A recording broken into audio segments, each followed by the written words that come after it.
সুপ্রভাত বন্ধুরা, আমি অঙ্কিতা আরও একটা নতুন ব্লগ নিয়ে তোমাদের সামনে হাজির হলাম। আশা করছি ভালো লাগবে তোমাদের। তো চলো আজকে একটা সুন্দর দিনে সুন্দর ব্লগ শুরু। ছেলের জন্য বানাবো হচ্ছে সুজি। তার জন্য দেখো এতটুকু দুধ আছে, সর আছে, এগুলো দিয়ে সুজি বানিয়ে দিই। কি হয়েছে? আসো আসো আসো, কান্না করে না। চলো চলো। স্ট্যান্ডটা খুঁজে পাচ্ছি না। যখনই আমি কোনো কাজ করতে যাবো এই স্ট্যান্ড খুঁজতে খুঁজতে মানে আমার আধা টাইম চলে যাবে। এমনি তো টাইম নেই, আমাদের স্ট্যান্ড খুঁজতে খুঁজতে। শোনা যেন খিদা পেয়েছে, তো আমি ফটাফট ঘরটাকে ঝাড়ু দিই, তারপরে হচ্ছে সুজি বানাবো। একটু ঝাড়ু দিয়ে নি বাপ্পা। হ্যাঁ, 2 মিনিট 2 মিনিট 2 মিনিট, গুদু গুদু গুদু গুদু গুদু গুদু। আজকাল তোমাদেরকে যেরকমভাবে আমি বলেছি যে আমি ডেইলি ভিডিও দেওয়ার চেষ্টা করব, তাই আমি ডেইলি ব্লগগুলো দেওয়ার চেষ্টা করছি। কালকে আমি এত সুন্দর, এত কষ্ট করে এত একটা ভালো থাম্বনেল বানিয়ে ব্লগ শেয়ার করেছি, ওখানে ভিউজে আসি নাই। জানি না কেন, আমারই পোস্ট করতে কোনো ভুল হয়েছে কি না, নাকি কী ব্যাপার, একটাও ভিউজ আসেনি। 4জন খালি দেখেছে। ভাবতে পারছো, একটা লং ব্লগে 4জন খালি দেখেছে। এবার বুঝতে পারছি না কি, আমি তো যেভাবে ডেইলি পোস্ট করি সেভাবে পোস্ট করেছি, থাম্বনেলও বানিয়েছি, তারপরেও হচ্ছে ভিউজে আসেনি। আর এভাবে এত কষ্ট করে ছোট বাচ্চাকে নিয়ে ভিডিও করার পরে, এডিট করার পরে, তারপরে যদি এর অবস্থা হয় তাহলে এটা সবারই মনটা খারাপ হয়ে যায়। এরকম অবস্থা হলে কিন্তু ভিডিও দিতে ইচ্ছা করে না। তাও আজকে আমি ভিডিও দিচ্ছি কারণ এটা আমার শ্যুট করা শেষ, এডিটও করা শেষ। তো ভাবলাম খালি ভয়েস ওভারটা বাকি আছে, ভয়েস ওভারটা দিয়ে ভিডিওটা দিয়ে দিই। তোমরা যদি জানো তাহলে আমাকে কমেন্টের মধ্যে জানিও যে ভিডিও কোন টাইমে ছাড়লে বেশি ভিউজ হতে পারে, তাহলে আমি চেষ্টা করব ওই টাইমেই ছাড়া। যদিও এইটা আমার পক্ষে অনেকটাই প্রবলেমেটিক, কারণ এই যে পুচকুটাকে নিয়ে দেখতেই পারছো কতবার কাজ করছি, কতবার সামন থেকে ওকে সরাচ্ছি, আর ও তো খালি আমার পিছন পিছনই ঘুরবে। ওর খুব ইন্টারেস্ট যে মা কী করছে আমিও সেটা করবো। দেখো, আমি ঝাড়ু দিলাম, হলো না, এখন ও ঝাড়ু দিবে। পাপা আমি ঝাড়ু দিয়ে দিচ্ছি, তোমাকে আর ঝাড়ু দিতে হবে না, আমি ঝাড়ু দিয়ে দিচ্ছি তো। এই যে আমি ঝাড়ু দিয়ে দিচ্ছি, শোনো। চলো আসো, সুজি খাবা, আসো। নামবা না কিন্তু, নিচে নামবা না। আমি গ্রিল খুলে খুলে ঝাড়ু দিলাম, ও দেখেছে। এখন ও গ্রিল খুলে খুলে ঝাড়ু দিচ্ছে, দেখো, চিন্তা করো তাহলে। বাবা আসো, ঘরে আসো, নিচে নামবা না। আর আজকের ওয়েদারটা দেখো, বৃষ্টি বৃষ্টি বৃষ্টি হচ্ছে, 1 ফোঁটা 2 ফোঁটা করে বৃষ্টি হচ্ছে। খুব সুন্দর ওয়েদার। এই যে নামবা না, নামতে না বলছি তো।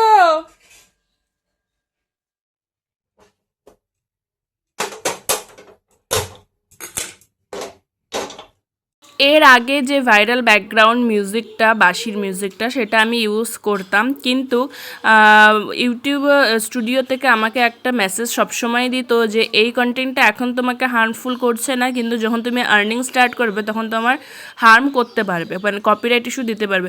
যদিও এটা কপিরাইট ফ্রি মিউজিক, আর একজন ইউটিউবারই সেটা শেয়ার করেছে, ওই লিঙ্কটা দেখে আমি ডাউনলোড করেছি, আর ওখানেও লেখা ছিল যে ওইটা কপিরাইট ফ্রি। দেখো, জানার জন্য বানালাম সুজি, কিন্তু দুধটাই কেটে গেল। ওই দেখো, তো দুধটা কেটে গেল না। সরও দিছি তো, সরও হতে পারে। কি হলো? দাঁড়াও, আমি খাবার বানাচ্ছি না তোমার, দাঁড়াও একটু, দাঁড়াও শোনা। ও কোলে দেখি গন্ধটা আবার ওরকম আসতেছে, বুঝতেছি না সর না দুধটা কেটে গেল।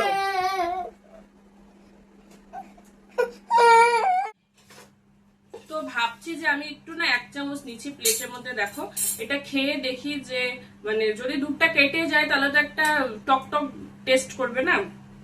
তো ভাবছি যে ওটাই, গন্ধ শুনে না বুঝতে পারছি না, গরম তো খুব। 1 চামচ নিয়ে দেখি, যদি ভালো থাকে তো জানুকে খাওয়াবো, আর ভালো না থাকলে তার কি করা যাবে। আর ও কিছুতেই থাকবে না, আমার কোলে আসবে আর কি, দেখবে তো, ওখানে বসিয়ে রাখছি। না ভালো আছে, কাটে নাই। আমি এতটা ভয় পেয়ে গেছিলাম যে এখন বাচ্চাটাকে আমি কি খাওয়াবো, ভাতও হয় নাই।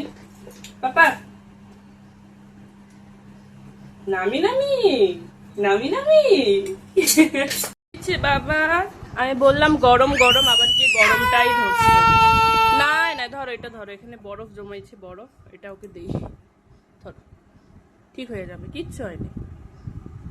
খায় ওটাকে, পাগলু ওটাকে খায় না তো, ওটাকে খায় না তো বাবা, চোখ দিয়ে জল বেড়ে গেছে রে।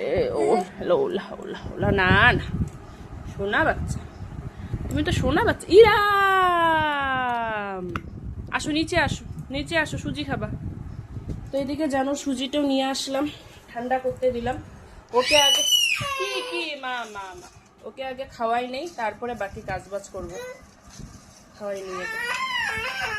তোমরা সবাই জানো এখন হচ্ছে রথ চলছে, তো রথের ভিডিওটা আমি বানাতে পারিনি। আজকে আমরা গেছিলাম ইস্কন মন্দিরে, আমাদের পাশেই কিন্তু ইস্কন মন্দির আছে, তো সেখানেই গিয়েছিলাম।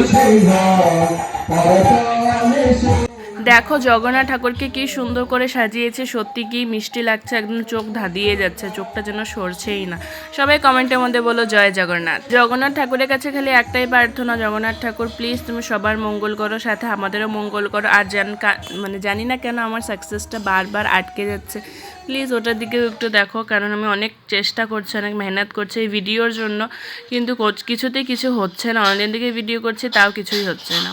তো চলো কমেন্টের মধ্যে সবাই বলো জয় জগন্নাথ। এখানে আমি মন ভরে ঠাকুরকে আলাদা করে দেখে নিচ্ছি, আর হচ্ছে প্রণাম করলাম, অনেক মনের কথা জানালাম। ডেলি ডেলি যাওয়া হয় না, আজকে আমরা বেশ কয়েকজন মিলে গেছিলাম, মানে একটা কাকি, একটা দিদি, আমার ভাই, তারপরে জানু, সবাই মিলে গেছিলাম। আর জানুকে নিয়ে সেখানে যাওয়া মানে তো বিশাল একটা ব্যাপার। জানো তো পুরোটা মন্দির দৌড়িয়েছে, আর ওর পিছন পিছন আমাকেও দৌড়াতে হচ্ছে, যেখানে যাওয়া যাবে না সে খালি সেখানেই যাবে। এখন তোমরা বলবে এসব জায়গায় বাচ্চাদেরকে কেন নিয়ে গেছো, কেন নিয়ে যাবো না বলো তো? ও একটু জগন্নাথ ঠাকুর দেখেছে, সবাই যখন হরিবোল বলেছে ও হরিবোল বলেছে, আর সে তো খাওয়াতে খুবই পারদর্শী, অত কিছু খায়নি, কিন্তু একটু প্রসাদ মুখে দিয়েছে সেটাই অনেক। কিন্তু যে সবাই বসে বসে প্রসাদ খাচ্ছে, ও আর বসে বসে প্রসাদটা খাবেই না। কোনটা মাথা? ওইটা মাথা। ফ্যান কোনটা? ফ্যান ওইটা ফ্যান। নাক কোনটা? নাক নাক নাক নাক